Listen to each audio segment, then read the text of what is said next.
Welcome to the Tuesday, November 7th, 2023 Attendance Zone Advisory Commission meeting. Let's stand for the pledge. I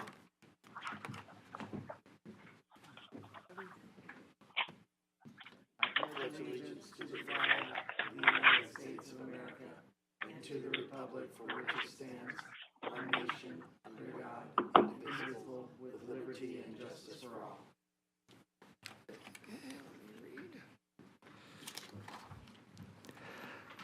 We acknowledge that the land on which we gather in the territorial homelands of the Nuwu, the Mopa Band of Paiutes, and the Las Vegas Band of Paiutes. In conformance with the open meeting law, it is hereby noted that the agenda for the meeting for the Clark County School District Board of Trustees has been posted at the Clark County School District Administrative Center, the Clark County School District website, and the Nevada Public Notice website. Can we do roll call? Matthew Tramp, Here. Dave Flatt, Here. Anna Binder, Here. Lydia Dominguez, Present. Nicholas Fede, Present. Diane Kinzel, Here. Noea Roscoe, Presente. John Shea, Tim Vicario, Here. Rudy Zamora, Here.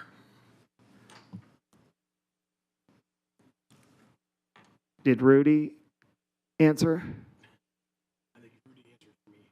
Okay. Because John, I think, answered first. Do we have Rudy also? Let's start with John Shea, Tim Vicario. It's John. And Rudy Zamora. Present. Okay, we got a perfect attendance. Okay.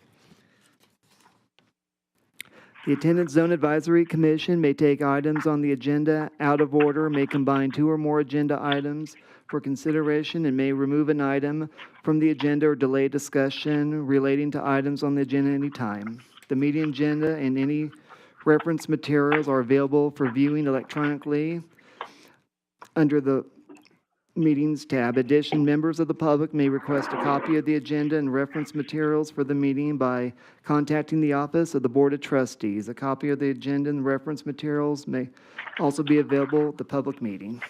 So I have a motion to adopt agenda. So moved, Dave Flatt. Here a second. Second by Diane Kinsel. All in favor? Aye. Aye. John and Rudy, your vote? Aye. Aye. Okay.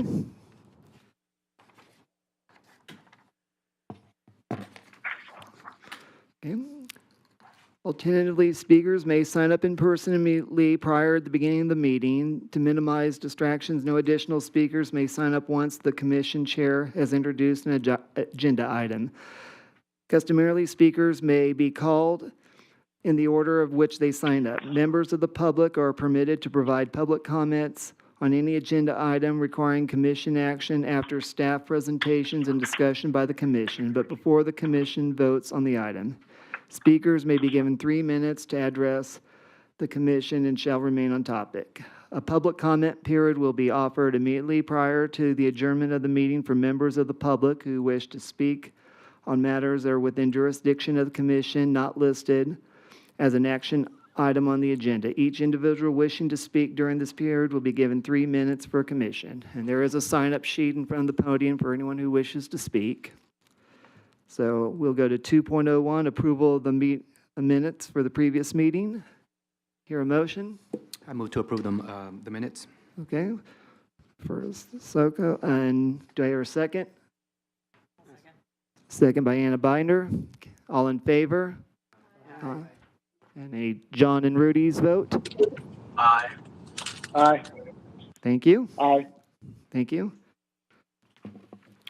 Next, we will go to item 2.02, reports.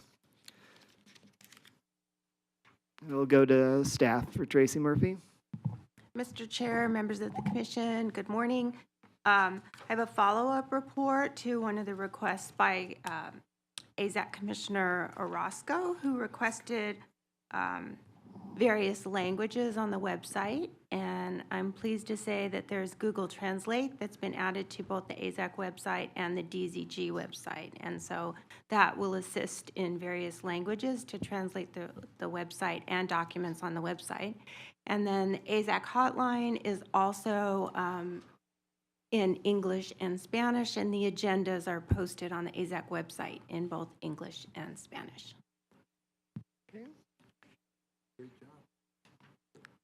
Any questions or any comments from anyone? Oh. I just want to say Roscoe? thank you, Ms. Murphy. Okay. John or Rudy, do you have any comments or questions regarding this item? Not at this time, thank you. No, just thank you for getting that done. Okay, then I will close. Appreciate that, getting, Okay, I will close this item. We now go to item 2.03, evaluate scenarios for focus area M1 for middle junior high schools. I will now go back to Tracy Murphy. Mr. Chair, members of the commission, this focus area, M1, is a result of the Clark County School District receiving a $15 million grant from the Magnet Schools Assistance Program to implement a new environmental science, technology, engineering, and math magnet program at Carroll Johnston and Lyle Burkholder Middle Schools beginning the 2024-25 school year. This results in the need to dissolve the current Burkholder Middle School attendance zone. However, currently enrolled 6th and 7th grade students will be grandfathered to remain for 7th and 8th grade at Burkholder Middle School, with all incoming 6th grade students going through the magnet lottery process. The map was posted again at this meeting for convenience to be able to locate the map. This is the second time that this map has been discussed as far as the scenario for this focus area. So that has been posted at the previous meeting and at this meeting. And what this also does, this scenario, is it provides additional feeder school alignment from elementary to middle schools, as well as dissolving the attendance boundary to facilitate the magnet school for Burkholder Middle School. Anyone from my commission reps want to speak first? Anna Binder. Thank you, Mr. Chair. Thank you, Ms. Murphy. I just want to let everyone know, we received several emails about this area from the community. However, most of the recommendations were naming another school. That is not up for discussion. We also looked at the data with demographic and zoning. And it doesn't look like a large area, but in some of the areas that we did kind of look at to attempt to align into Mannion, the numbers just don't work at all. They severely overcrowd Mannion, and with the 95 being the barrier there, we really couldn't do anything with Greenspun. So I believe this is going to be the scenario that we will move forward with, and we do not have any additional scenarios based on the data. And we did heavily look at, because I know DZG's, this is an alignment for elementary school feeder. And we did look at the student population that was attending, because we have a lot of charter schools in this area. We kind of looked at who's attending charter and who's attending public, but it seems to be about split in half. And I believe there's only one high school charter school in this area, so I believe the representation was that most of these kids do wind up coming back into our public schools anyways for one reason or another. But even in the area west of Boulder, south of Lake Mead, there's a lot of kids in that area. So again, these numbers are what makes sense, especially for the amount of growth that's going to be happening in this area over the course of the next 5 years. So thank you. Is your other District A colleague having anything to say? Just want to ditto everything she said. Okay. Anyone else out here have any questions or comments? Okay. Does Rudy or John have any comments or questions? Nothing. Nothing, thank you.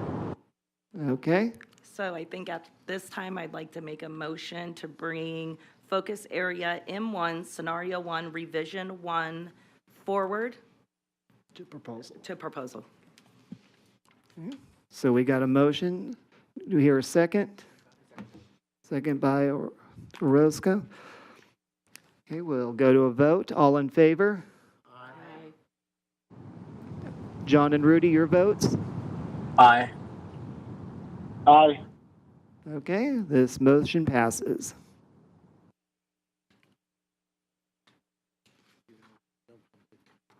Oh, I apologize, I jumped. Was anyone here for public comment? Okay, and there was no emails or any, okay, so now we will close this item.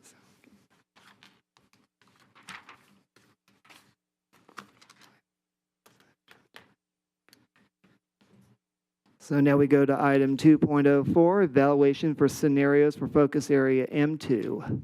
Go back to staff, please.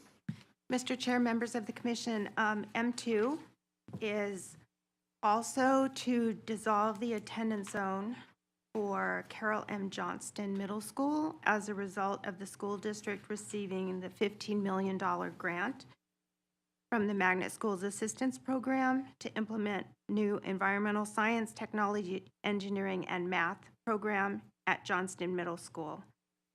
Again, this results in the need to dissolve the current Johnston Middle School attendance zone. However, currently enrolled 6th and 7th grade students will be grandfathered to remain for 7th and 8th grade at Johnston Middle School, with all incoming 6th grade students going through the magnet lottery process.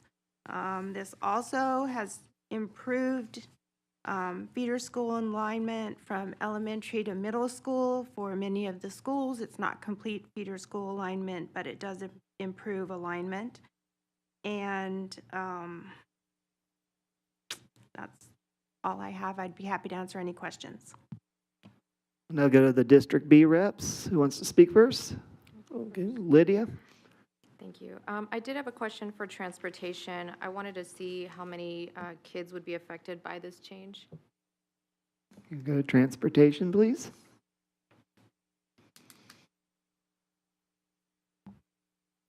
Give us a moment. We don't have the numbers handy, but we can look them up quickly. Okay, thank you. So I'd like to know, like, the two differences. How many kids will be getting transportation because of this change, and how many will not that are moving from Johnston?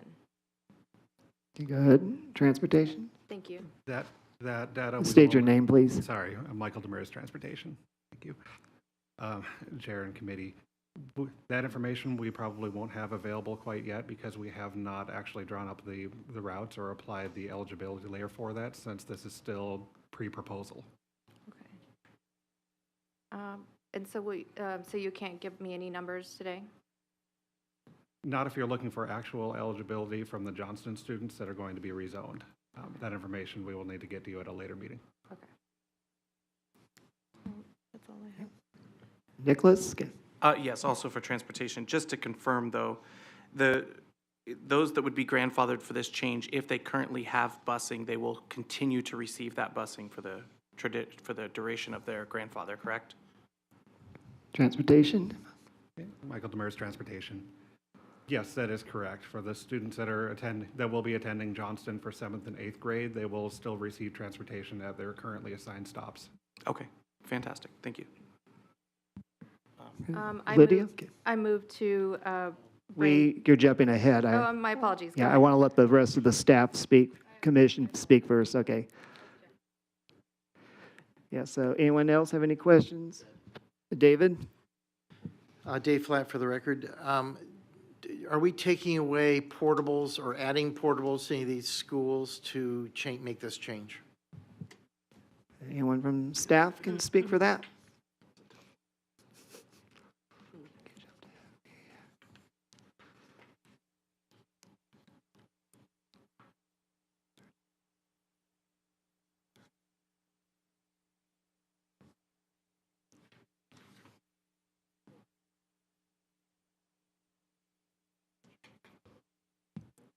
Mr. Chair, members of the commission, Mr. Flatt. So at this point in time, it could be that there will be portables that could be removed from some of the schools. However, what we want to do is see what the results are, because there will be some changes to the enrollments, obviously, not only because we're reassigning students to a different zone, but then also we will have students applying to the lottery. And then the lottery will be, those lotteried students will be for the next 3 years. So we will be looking at the results and the capacities and the needs. There's no decision to change portables at this point, though, until we see what the impact is. Dave? Thank you, Mr. Chair. So you don't think we're going to add a bunch of portables just because we're moving these students to the new schools? Go back to staff. Mr. Flatt, no, this scenario was designed in order to provide students to the schools that have the capacity to accommodate them, and not to overcrowd the schools with this. But as an offset, students will leave some of these schools too for the magnet. So to answer your question, no. Thank you. Okay. Anyone else? Anna Binder? Just to follow up with what Mr. Flatt said, the percent change to each of these schools, like Cram is at right under 21%, but Findlay and Seville are already at equally about 26%, and that's before the magnet change. So I'll be interested to see what that percent change winds up being once the next year with the magnet opening. It could go high. I mean, I would foresee that going even higher, which would alleviate needing more portables. Tim? Will we have portables available for them? Do we have enough portables for them if needed? Go back to staff. Mr. Vicario, yes. Yes, we would, although we don't anticipate any changes in portables at any of these schools.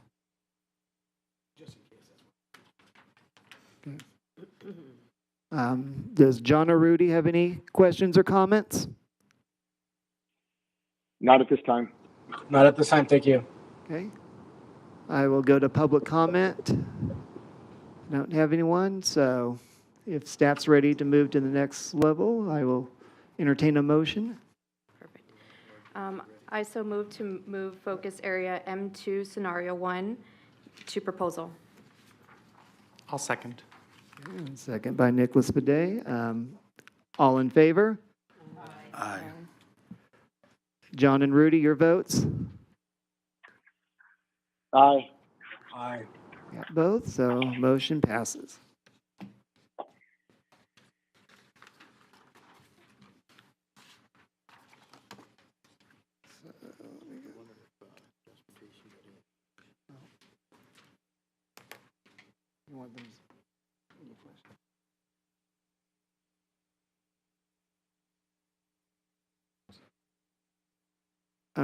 I think Lydia was wanting some information. Are you able to provide that?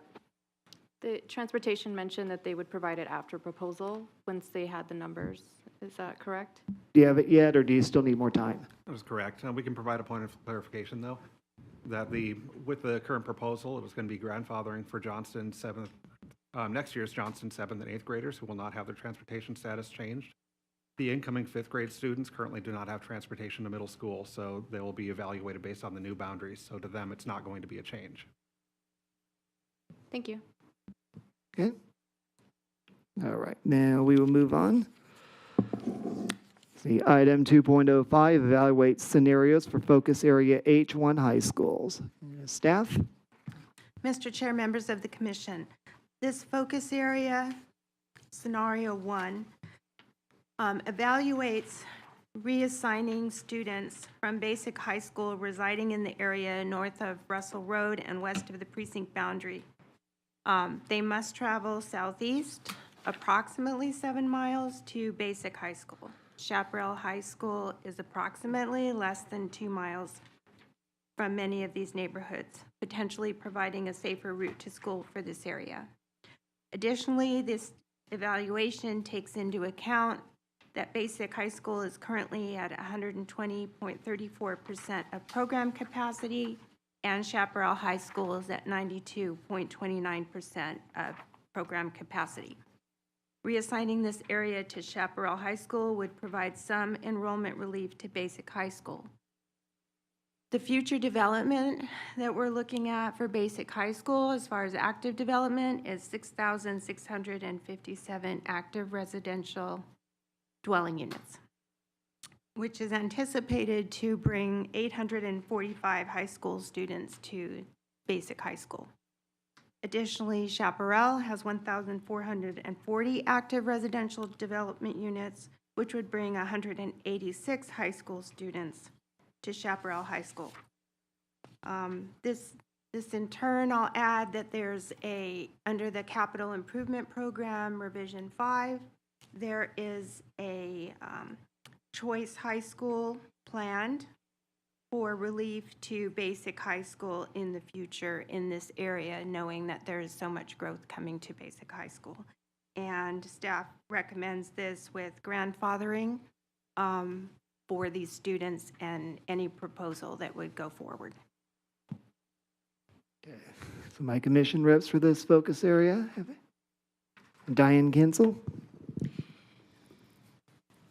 When we looked at this, we actually went to Chaparral, and they were having their SOT meeting. We looked at maybe a possibility of extending the students from Basic to Chaparral. In any way we tried to change it, we were going to either under capacity one and over capacity the other. This is the best option for what we've got right now. It gives Basic some relief, and we're not overloading Chaparral at this time. So I don't see any other choice but this particular layout. I don't know if anybody else has comments, but Anyone from A? Anna Binder. Oh. Other one. Thank you. Something I guess we missed is, just so everyone knows, I think all of our schools, I don't know about District B, but all of our schools have hosted us over the last couple of weeks, whether virtually or in person.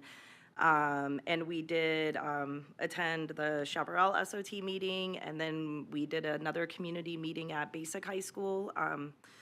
And so I want to always say thank you to our schools for inviting us and inviting, your community into these meetings. Diane's correct. We did look into extending south of Russell, east of 95, and then west of, I believe, the wetlands there. Numbers looked really good for next year, adding some of those areas, but when you roll up, it was terrible. So there, and then that wasn't even adding in some of the future growth. So we backed off of that. We are here again with just one scenario because it does categorically do what we're intending to do by leaving Basic and not overcrowding Chaparral, especially with both having some more growth in the area, the future choice school, and who knows what else is going to happen. So the one thing, though, that did come up in our conversations that DZG couldn't answer, and since transportation's here, I just would like to hear the answer, is because Boulder Highway is, it cuts through, and it's a hazard, right? Like, I know that we don't historically like children or students to be crossing over major highways. Can you explain to us, one, what the distance is from Chaparral to the edge of the new barrier, and what this means for transportation for the students that we're absorbing from Basic? I'll go to transportation. Okay, Michael DeBurse, Transportation. Getting the actual distance, are you referring to the geographical distance or the walk distance? The, like, walk distance from Or- Chaparral to the edge, of where, the green ends at Russell and Boulder there. Okay, I can have my team pull that information. We don't have it handy. However, I can say that the way that we do route students, it does involve hazard areas, but we evaluate what we call the walk path network, where we have all the sidewalks and city streets that are, or sidewalks and walk paths that are suitable for student transportation per CCSD regulation. And then based on that, all students that are over 2 miles from that, that includes hazard areas that you might need to walk around, or if you might need to walk further down Boulder Highway to get to a stoplight where there is traffic controls and there is a crosswalk. It does take that into calculation as well to determine if they're over that 2-mile barrier.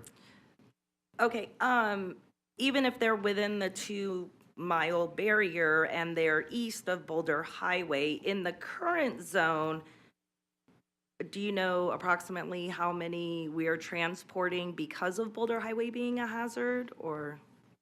Not offhand, but we can get that data to find out which students are considered we call them trans by exception. It's based on that hazard area, but that also goes into calculation of what it would take for them to walk around that hazard area to find a safe transport spot. So it is still by distance. Okay, I look forward to hearing that then. That was definitely information that none of us could anticipate even looking at this area. And as a parent, even to high schoolers, I think we all can recognize how incredibly dangerous Boulder Highway is. So, all right, we'll look for that. Orozco? Yes, thank you. I do just want to echo the same sentiments that both of my colleagues had said in the sense of being able to attend those meetings and hearing from the community.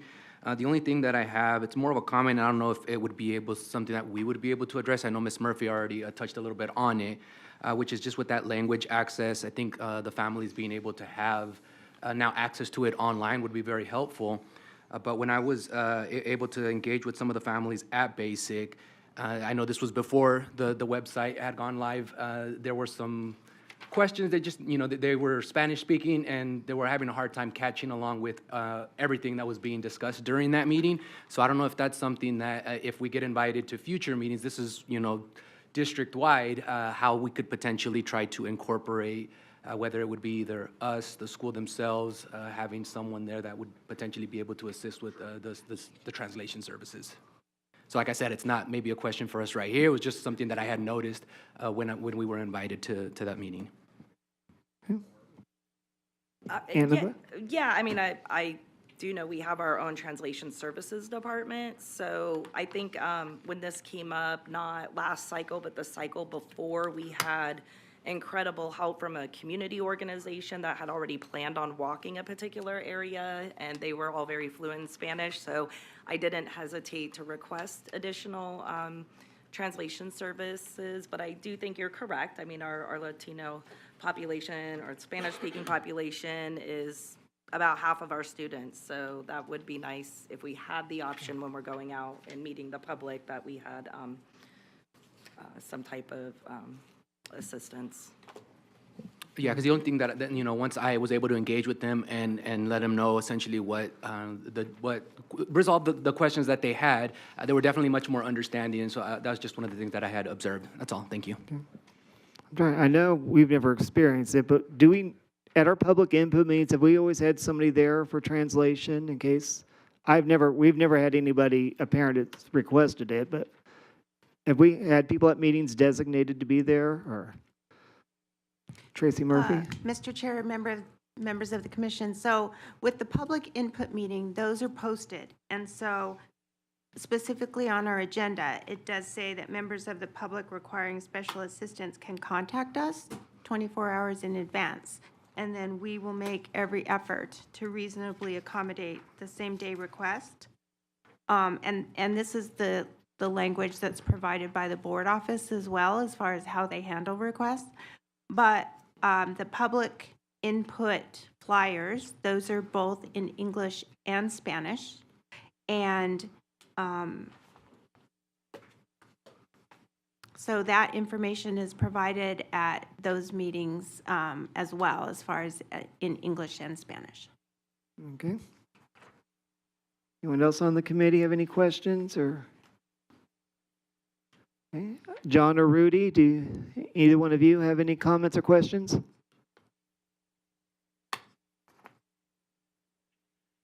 Nothing. Thank you.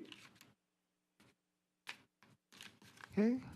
I will then go to public comment. Do we have anyone? I don't believe so. So I will yield back to Day. Are you ready to move to the next level? If you are, I'll go Yes. to Anna Binder. Yeah, Mr. Chair, thank you. I actually did forget to say this before we took our vote on M1, Scenario 1, Revision 1. I do live within this zone, but I did feel comfortable voting on it because this was not my idea. This was brought to us, and in the famous words of Mr. Baldwin, if I have to rezone my own child, I will. So as we move forward on focus area H1, Scenario 1 for Basic and Chaparral, I have a point of order. Were you going to abstain on this? no. This isn't the proposal you, Yeah, no, I was just saying I forgot to mention it back at M1. oh, M1's the one that you're going to Because I recuse yourself. Okay. Right, I previously mentioned I would, In the but previous meeting, I just, that was based upon what was going to come forward. But since we didn't propose it, it came from DZG, we've made absolutely no changes to it. I did not abstain and went ahead and voted on it. okay. And we'll go back to But, this one. sorry, yeah, Okay. it's so, I apologize for that. But for focus area H1, Scenario 1, I would move to bring this forward for proposal. A second I'll second. from Diane Kinsel. We will go to a vote. All in favor, say aye. Aye. Yeah, Rudy and John, your votes? Aye. Aye. Okay, it passes.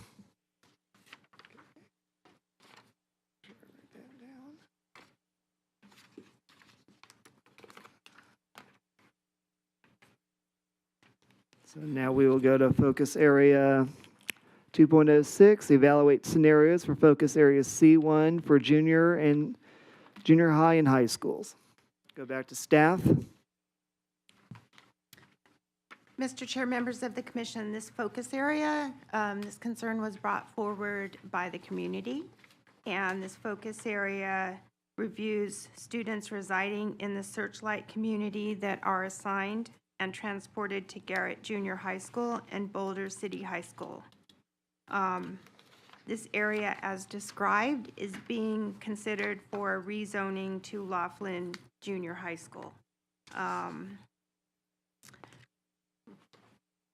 There is not a concern of capacity at either Garrett Junior High School, Boulder City High School, or Laughlin Junior Senior High School. There's sufficient capacity for the students in this area, either to continue attending Garrett Junior High School and Boulder City High School or Laughlin Junior High School.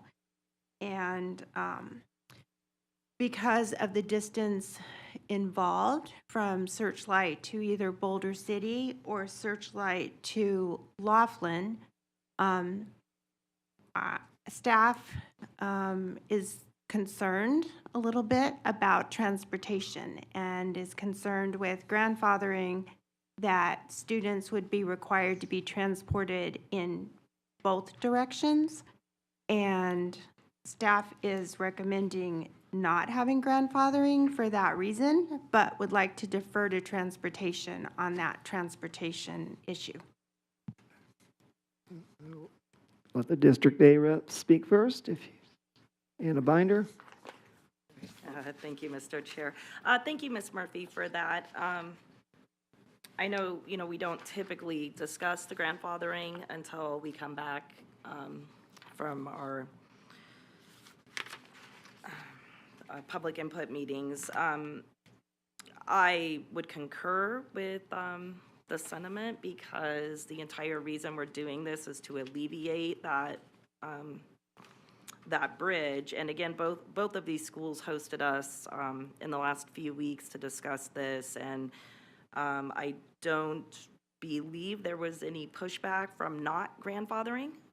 They are very in support of what we're doing and making the change in a relatively quick amount of time, which is 1 school year that we can do. So I made a note of that, so when we come back next year, that we discuss it more. And I know that personally, I'll make sure that I intentionally ask more in the community about that, because typically with our high school, right, our junior high and our high schools, we do customarily grandfather. So, but again, they asked for this, they brought this to us, so I'll just, I guess, defer back to the community as we move forward more. Okay, Orozco? Yes, I agree with Ms. Binder. I mean, there was really no concerns. There was only one, and I believe it was transportation related, that was addressed in a previous meeting. That's all. Thanks. Anyone? Anna, I'll let you. Oh, sorry, thank you, Go Mr. ahead. Chair. And I believe the concern was more rooted in activities than it was day-to-day transportation for students to attend school. Anyone else here on the committee have any questions or comments? Okay. Do John or Rudy, you have any? Not at this time. Okay. Did you? Mr. Chair. Oh, we got transportation? Thank you. Michael Demers, Transportation. It was requested at the last meeting some more information on this, I believe by Mr. Flatt, about the actual travel distance and some information regarding the elevation changes that we had stated was a concern for transportation. So between the two, as you can see on the map, it's a difference of 2.4 miles. However, the transportation distance, or the transportation time going up to Boulder City actually ends up working out faster due to those elevation changes. Our time to Boulder City is currently at 48 minutes, and that's including one stop on the way from Searchlight. Now, with the information that we gathered over the last couple of weeks by actually took a bus from Searchlight and drove to Laughlin High School, it took the bus 48 minutes to travel that distance without any stop.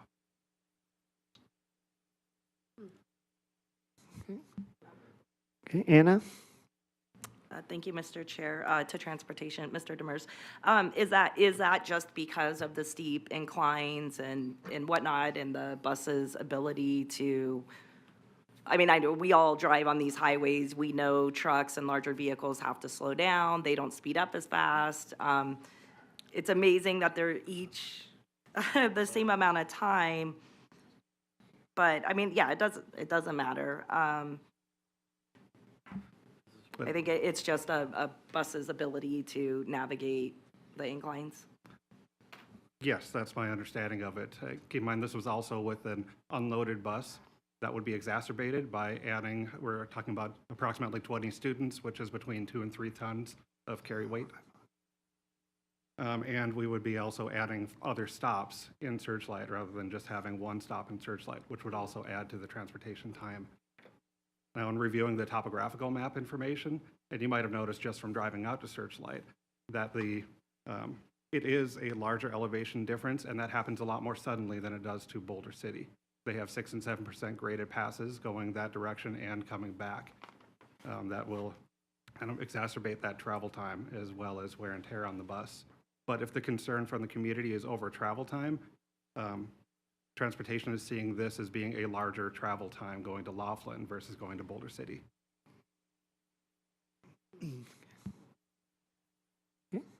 Yeah, thank you, Mr. Chair. Thank you, Mr. Demers.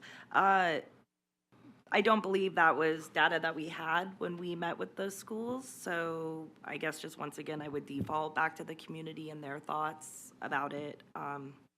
But it does make sense, and it's an unloaded bus. So, I mean, and then what is it? Well, you said 20, but we would be looking at,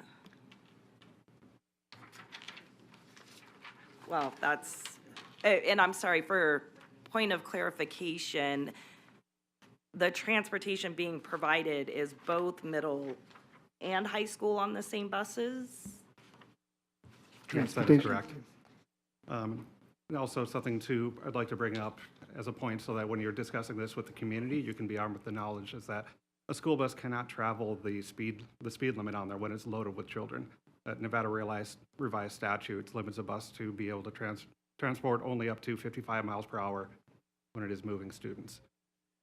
And so they might find when they're going in their own car, even if they're going the speed limit, their travel time might actually be faster, but the travel time of a school bus when it's in service is going to be a lot different. And so how many students total on this? Because it's, Between middle school and high school, with current eligibility, we have 19. the 19? Yes, 19 that are currently going to Boulder City that would be affected by this. Is that a feeder too? Who's in fifth grade that would be affected? Oh, there's.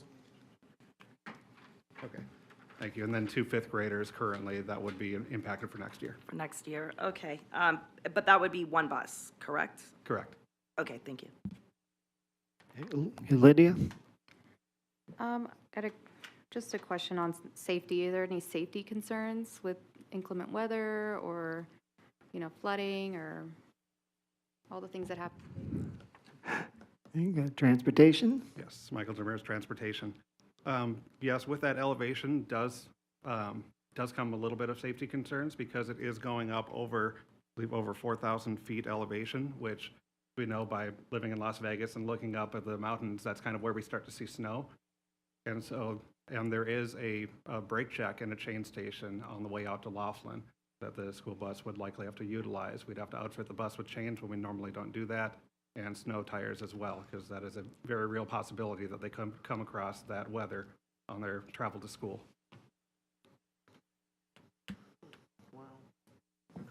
What's, do we know the financial impact of that? Sorry, Anna Binder for the record. Transportation? Okay. Michael Demers, Transportation. I don't have the exact numbers of what it would cost, what we currently do. However, we can get that to you by the next meeting because we service Mount Charleston. It would be outfitted similarly to that bus. Okay, thank you, because that was going to be my next question is what do we do at Mount Charleston? But I think when people look up, we more are readily able to admit that there's snow on Mount Charleston than the path going to Laughlin. But right, our weather is very unpredictable sometimes here. So, okay, but still one bus, potential equipment for inclement weather. Okay, thank you. You got Nicholas? Yeah, my question is, I know this was brought forward by the community, but was there a specific reason that they had mentioned? Did I miss that? And staff answer that, or?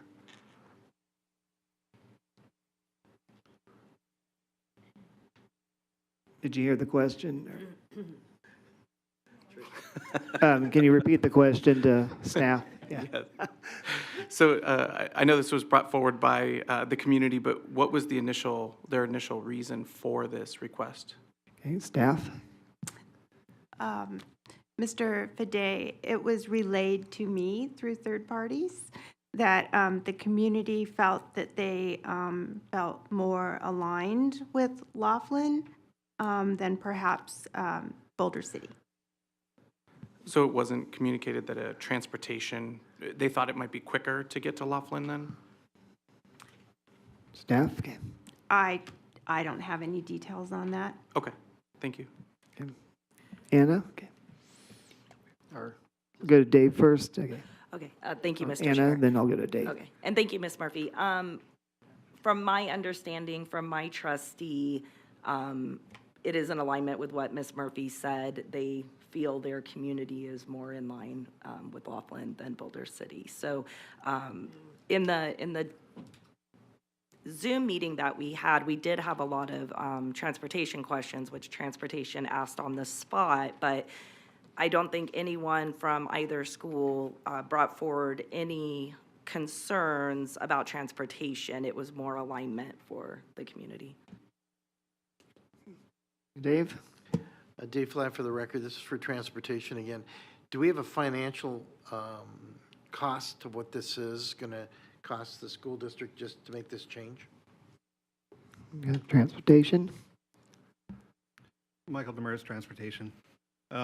We don't currently have a total cost together, but we will be, as we are going forward and planning next year, we'll be able to take a look at what this impact would be if it would incur. It's likely it would incur the cost of an additional driver out of Laughlin. Laughlin is historically a difficult area to staff. We currently have openings for bus drivers out there, so if you're meeting with the community and you know anybody who's interested in being a bus driver, please let them know.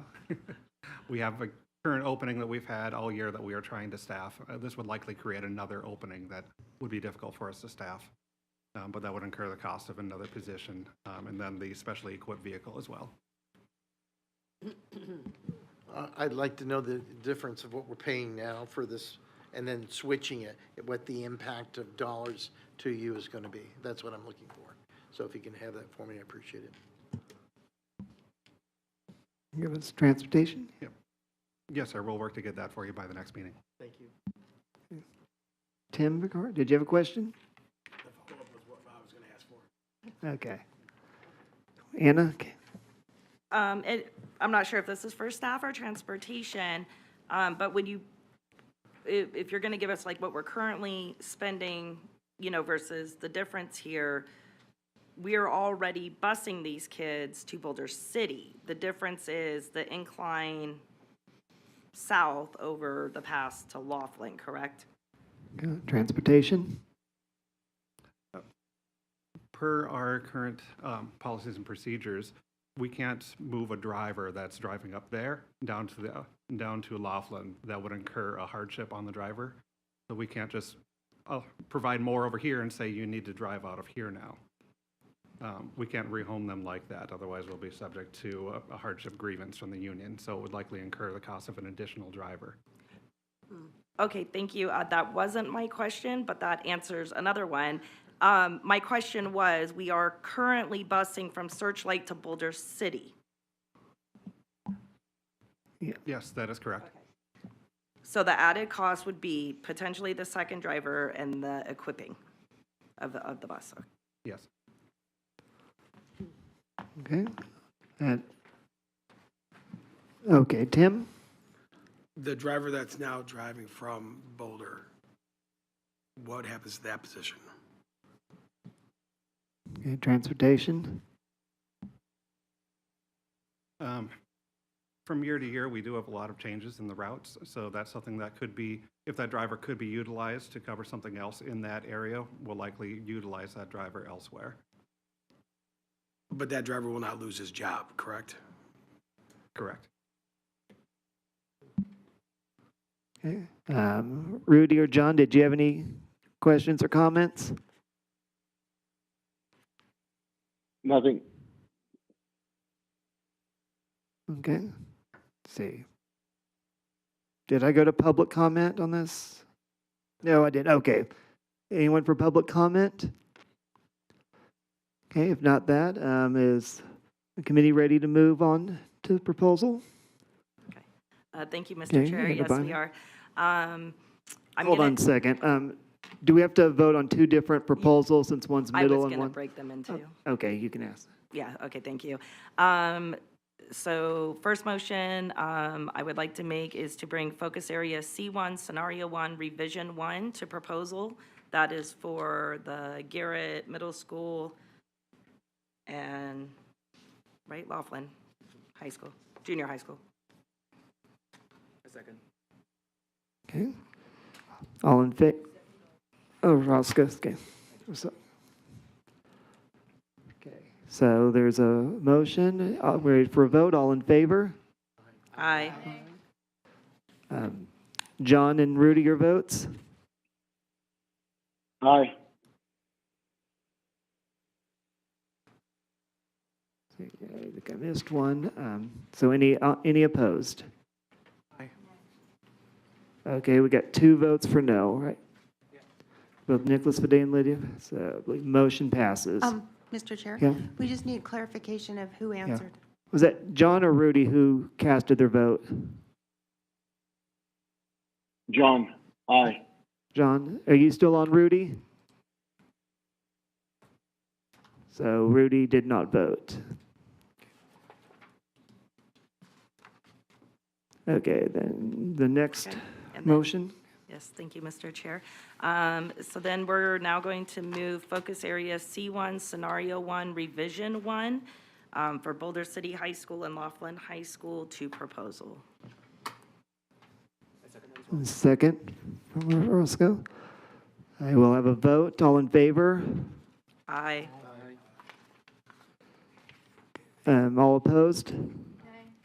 Okay, we got 2 votes no. John, your vote? Aye. Aye. And Rudy, are you back on? So I guess Rudy didn't vote. We have 2 nays, so motion passes.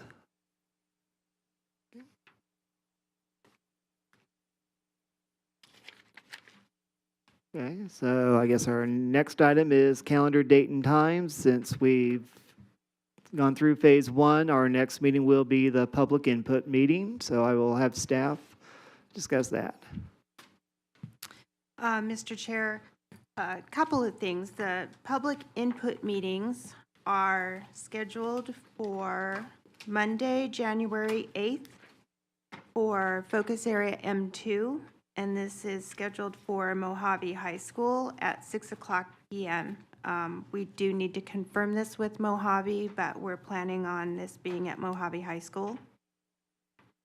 Tuesday, January 9th, we need confirmation from Searchlight on where in Searchlight we can have this meeting, but we're planning on having the meeting in Searchlight to review C1 on Tuesday, January 9th. And then Wednesday, January 10th at Green Valley High School to review M1 and H1.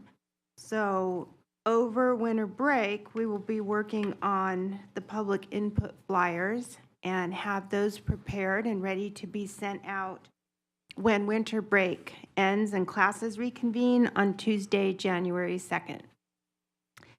And following the public input meetings on January 8th, 9th, and 10th, would you like to schedule the follow-up meeting to review public input comments? And that way we'll have that planned in advance as well. I'm sorry, what? The meeting following the public input meetings Okay.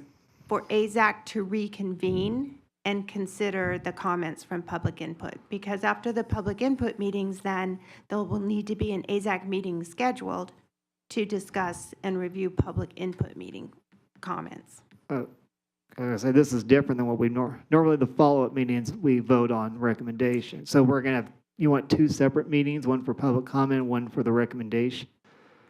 No, public comment meetings are only for AZAC to listen to the public. There's not other business done at that meeting, and there's not back and forth communication. So especially for the new AZAC members, it's a meeting to listen to public comment, gather public comment, obviously hear what the public has to say, and then there's a meeting after that for AZAC to reconvene, discuss and review public comment, and then determine recommendations. Okay. Yeah, so Yeah. I'm bringing that up because if you'd like to schedule that now, we could go ahead and do that. Otherwise, we'll need to schedule that during one of the public input meetings Okay. or reach out to you after Yeah, that. well, normally we always do it the week after public input. It's always been our trend, I believe, if everyone else looking at their calendars to make sure. That would be January 16th, Tuesday? Yes. Yeah. And is that the day after Martin Luther King Day, if I remember? Does anyone have any objections to that? No, so I guess, yeah, we will have then our next meeting on the 16th. Sorry, I just have a comment. Sure. Will staff need a day from, should we give them 2 weeks from that? Or would that be enough time? Because we aren't going to have to, we won't be able to draw any new scenarios. I mean, they can still give 2 weeks' notice to follow within our guideline, or a week's notice, I'm sorry. So, Anna? I'd like to add, I know at least for District A's, we have been through scenarios like a lot. So even if we were to do anything, we've already looked at it in extreme depth. So I don't think anything the public's going to be able to come forward with is going to change anything extravagantly anyways. And we've pretty much probably already looked at it and moving these forward. I know it's super, I think what's throwing us all off is normally we have a couple more scenarios and we don't this year. So I think we're all kind of like hesitantly, like, I don't know if we're pleased or on guard because of that, but it is what it is this year. Okay, so I think we're, yeah. Okay, let's see if staff has any So is 16th okay with staff? Yes, Mr. Chair, the 16th is okay because that meeting will be primarily to discuss and review public comment at that meeting. There will not be any new information presented other than what you've already moved to proposal right now. Okay. Okay, so then we'll have our next meeting after public input that following Tuesday, the 16th, so. Okay, so next we will go to public comment on items not listed on actions. Anyone need to speak? Got no speakers. So we can wrap up, so motion to adjourn. By Amanda Binder, seconded by Diane Kinsel, all in favor? Aye. Any opposed? John Shea, your vote? Aye. Aye, meeting's adjourned.